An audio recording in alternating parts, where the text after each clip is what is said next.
დღეს ბევრი მამაკაცი თავის სახლში საკუთარი ხელით აკეთებს უამრავ საქმეს. როდესაც გაქვს სახლი და ეზო, საქმე ძალიან ბევრია. და თუ კი ადამიანს თავად ეხერხება სხვადასხვა საქმის კეთება, მაშინ ის ბევრ ორიგინალურ და საინტერესო იდეას განახორციელებს. თან ისე, რომ არ დასჭირდება ხელოსნის დაქირავება. დღევანდელ ვიდეოში მოგიყვებით ისტორიას ერთ მამაკაცზე, რომელმაც თავისი სახლის უკანა ეზოში რაღაც ძალიან მაგარი და ორიგინალური გააკეთა. თუმცა სანამ საბოლოო შედეგს მიაღწევდა, მას მეზობლები დასწინოდნენ, რადგან მათთვის ის საქმე, რაც კაცმა წამოიწყო, უბრალოდ სისულელე იყო. მოკლედ, ბოლომდე უყურეთ ვიდეოს. დასაწყისში კი გამოიწერე არხი და ზარის ღილა კი გააქტიურე. ასე არასდროს გამოტოვებ ახალ და ძალიან საინტერესო ვიდეოს ჩვენთან. დავიწყოთ.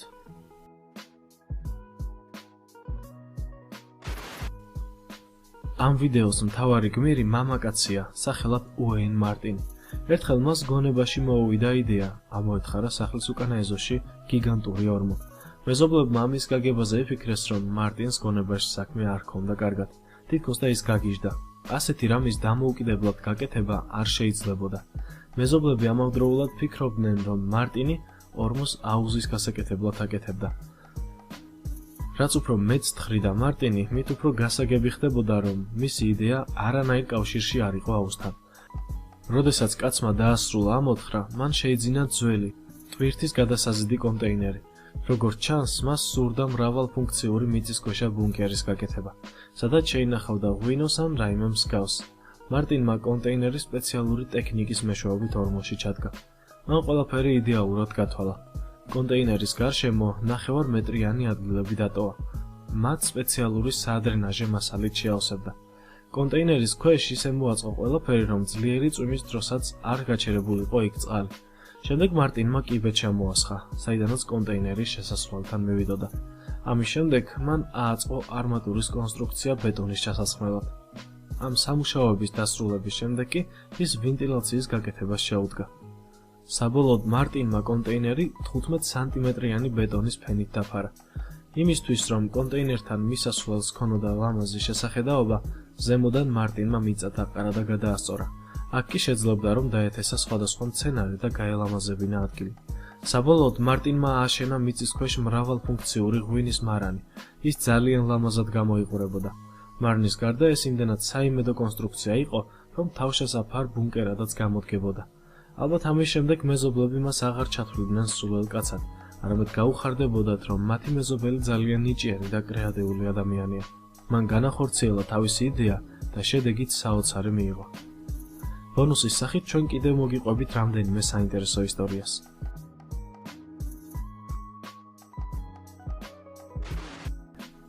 ყველაზე დიდი დარტყმა ოჯახისთვის ისაა, როცა ოჯახის თავის სამუდამოდ ტოვებს მათ.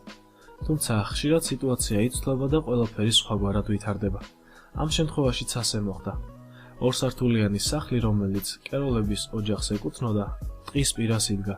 ისინი კორეის ომის ვეტერანები იყვნენ. მათ 4 შვილი ჰყავდათ: პატრიცია, ჯინი, სტივენი და მაიკი. მათი ცხოვრება მშვიდად მიდიოდა. ყველაფერს თავისი ადგილი ჰქონდა. სახლი ტყის პირას ჰქონდათ და შესაბამისად წყნარი ცხოვრებით კვდებოდნენ. ერთხელ მოხდა ის, რასაც ოჯახის არც ერთი წევრი არ ელოდა. ჯორჯი 4 შვილის მამა გაქრა. ყველა საინტერესებდა პასუხი კითხვაზე, თუ სად წავიდა მამა, რატომ დატოვა ოჯახი. დედა მხოლოდ და მხოლოდ ერთ რამეს ამბობდა. ჯორჯს, როგორც ჩანს, სხვა უყვარდა და ოჯახი მიატოვა. დოროთი, ბავშვების დედა, სთხოვდა თავის შვილებს, რომ არ დაესვათ ამ საკითხზე ზედმეტი კითხვები, რადგან ძალიან ცუდად მოქმედებდა ეს ყოველივე მასზე. ეს ამბავი მოულოდნელი არ იყო მხოლოდ ოჯახისთვის, არამედ მთელი სამეზობლოსთვის. შესაბამისად გადაწყვიტეს, რომ მოეძებნათ დაკარგული მამაკაცი. ძებნით სამუშაოებში ჩაერთო პოლიცია და სამაშველო სამსახური. ზოგი ფიქრობდა, რომ მამაკაცი კორეაში დაბრუნდა, რადგან ძალიან მოენატრა ის ადგილი, სადაც ომში იბრძოდა. სხვები კი ამბობდნენ, რომ მას არ დაუტოვებია ქვეყანა და ის ისევ სადმე, ახლო-მახლო იქნებოდა. მოგვიანებით ასევე გაჩნდა ვერსიაც, რომ ჯორჯი მოკვდა. ძებნითი სამუშაოების უშედეგოდ დასრულების შემდეგ ყველაზე რეალური მაინც ბოლო ვერსია ჩანდა, ის რომ მამაკაცი გარდაიცვალა. ოჯახმა დაკრძალვის ცერემონია მოაწყო. მიუხედავად იმისა, რომ გარდაცვლილი მამაკაცი ვერ სადიპოვეს, გავიდა დრო, დაახლოებით 2 წელი. დოროთი ხელმეორედ გათხოვდა.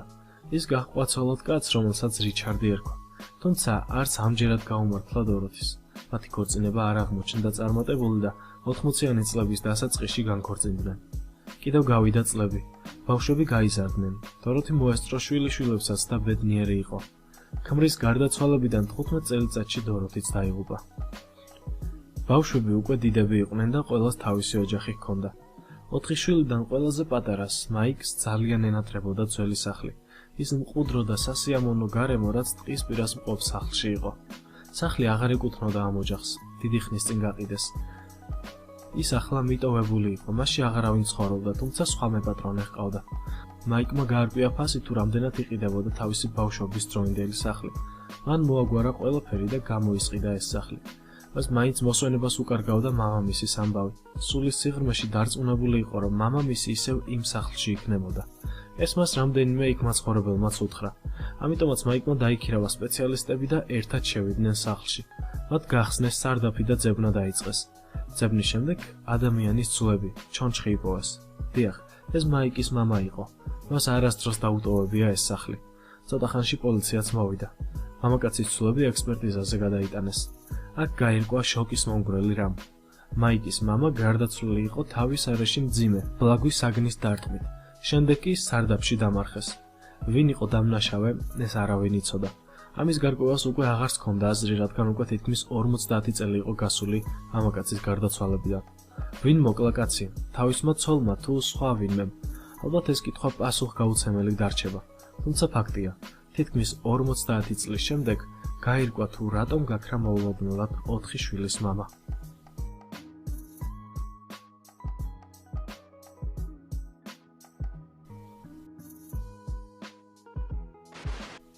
სტუდენტის ცხოვრება არც ისე მარტივია. განსაკუთრებით რთულია ეს, როცა ის სწავლას იწყებს. ამ დროს მან უნდა იქირავოს ბინა, იყიდოს ყველა საჭირო ნივთი და გადაანაწილოს გადასახადები. მოკლედ ეს ძალიან უხერხული მომენტია. სტუდენტის ცხოვრება შეიძლება ქაოსად ან ტანჯვად გადაიქცეს. წარმოიდგინეთ, ახალგაზრდას უწევს სწავლის პარალელურად მუშაობა, იმისთვის რომ გადაიხადოს გადასახადები. დაგეგმოს მთელი თვე და შესაძლოა ამ დროს ის თავის ქალაქშიც კი არ იყოს ოჯახთან ერთად. არამედ სხვაგან, ოჯახიდან მოშორებით. თუმცა ამ ბიჭმა სახელად ჯოელმა გადაჭრა ეს პრობლემა. ის ტეხასიდანაა და სტუდენტია. ის დიდხანს ეძებდა საცხოვრებელს, ისეც რომელიც მოერგებოდა მის მცირედ შემოსავალს. ყველა ვარიანტი რაც ნახა, მისთვის ძალიან ძვირი იყო. იმის მაგივრად რომ კიდევ დაეკარგა დრო ძებნაში, მან გადაწყვიტა თავად დაეშენებინა სახლი. სტუდენტმა თავიდან წიგნები შეიძინა არქიტექტურაზე. დეტალები და ძირითადი საკითხები კი ინტერნეტით ისწავლა. მან მთელი თავისი ფული ამ საქმეში ჩადო. სულ $15,000 ჰქონდა. დაახლოებით 1 წელიწადში ჯოელმა თავისი ოცნების სახლი ააშენა. გარედან სახლი არც ისე კარგად გამოიყურება. ბევრმა დასცინა კიდეც ბიჭს. ამბობდნენ, რომ კონსერვის ქილა უფრო ლამაზი იყო ვიდრე ეს სახლი. თუმცა შიგნიდან ყველაფერი იმდენად ლამაზია, რომ ვერ დაუჯერებ თვალებს. მთლიანობაში სახლი პატარაა, თუმცა ყველა დეტალი და ადგილი სწორადაა გამოყენებული. აქ მაქსიმალურადაა ათვისებული სივრცეები.